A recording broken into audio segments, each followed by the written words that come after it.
આઈસીજેએસ portal દ્વારા લીંબાયત police સ્ટેશનમાં સન 2020થી કરફોડ ચોરીના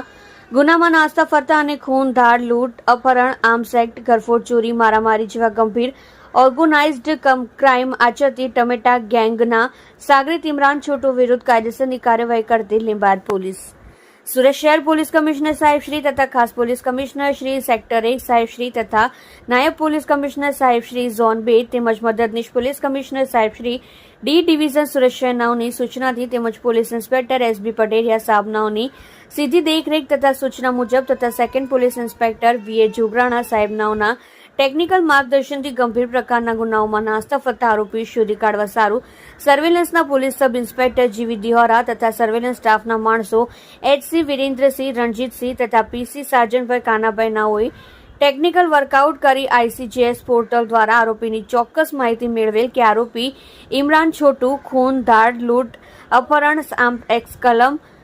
કરફોડ ચોરી, મારામારી જેવા ગંભીર ઓર્ગેનાઇઝ્ડ ક્રાઇમ આચરતી ટમેટા ગેંગના સાગરીત હોય અને જે હાલ ડીસીબી પોલીસ સ્ટેશનમાં ગુજસી ટોકના ગુનામાં હાલ લાજપોર જેલમાં કાચા કામના કેદી હોય જેના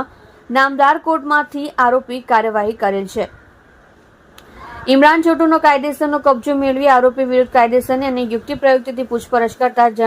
સદર ઈસમને યુક્તિ પ્રયુક્તિથી પૂછપરછ કરતા જણાવેલ કે સન 2020માં બકરી ઈદના દિવસે પોતાની પાસે ખર્ચાના પૈસા ન હોય જેથી પોતે જ ચોરી કરવાનું વિચારેલ, પરંતુ બકરી ઈદ હોવાથી લોકોની અવરજવર વધારે પડતી હોવાથી તેઓએ ગોવિંદનગર ખાતે ઘરમાં પોતે તથા તેમના સાગરીતો સાથે મળી ડુપ્લિકેટ ચાવી વડે તાળું તોડી ઘરની અંદર ઘૂસી તિજોરીની અંદર રાખેલ મોબાઈલ ફોન, રોકડા રૂપિયા તથા સોના ચાંદીના ઘરેણા મળી કુલ્લે કિંમત રૂપિયા 1,95,ની મત્તાની ચોરી કરેલાની કબૂલાત કરતા હોય અને જે ગુનામાં આરોપી ઇમરાન ઉર્ફે છોટુ કદવા, ઇશ્તિયાક અહેમદ સદ્દીકી, રહેઠાણ ગોવિંદનગર, લીંબાયત, સુરત તથા ઘર નંબર 8-9, ગલી નંબર 2, શાસ્ત્રી ચોક, મદીના મસ્જિદ પાસે, લીંબાયત, સુરત નાઓ આજ દિન સુધી નાસ્તા ફરતા હોવાની હકીકત જણાવતા સદર આરોપીઓ વિરુદ્ધ કાયદેસરની કાર્યવાહી કરી છે.